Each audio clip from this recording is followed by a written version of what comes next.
अगर आप भी चाहते हैं कि आरसीएम म्यूजिक के वीडियो सबसे पहले आप तक पहुंचे, तो लाल बटन को दबा के चैनल को सब्सक्राइब जरूर करें और साथ में बेल आइकन को दबाना ना भूलें।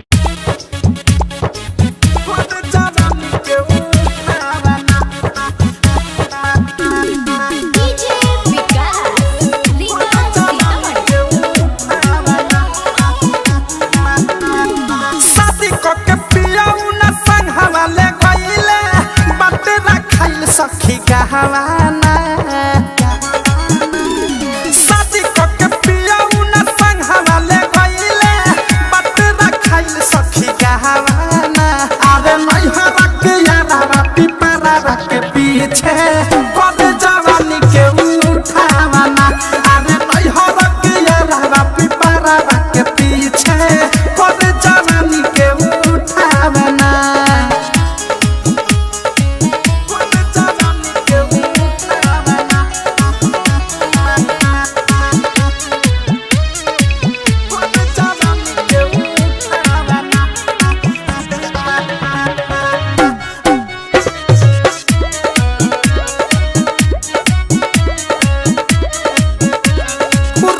रोजो हमारा के टाइम से बोलावे, गोदी में अपना तो झुलवा झुलावे।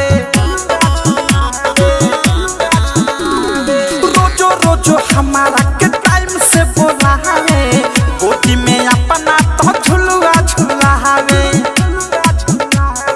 हम के बोला के गमछा ओढ़ा के ओढ़नी के करेला बिछावाना।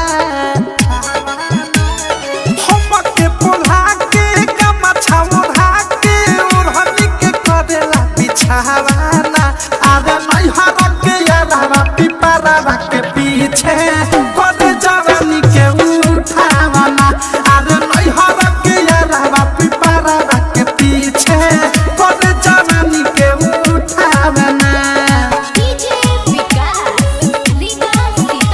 नित्या रिकॉर्डिंग स्टूडियो ननौरा।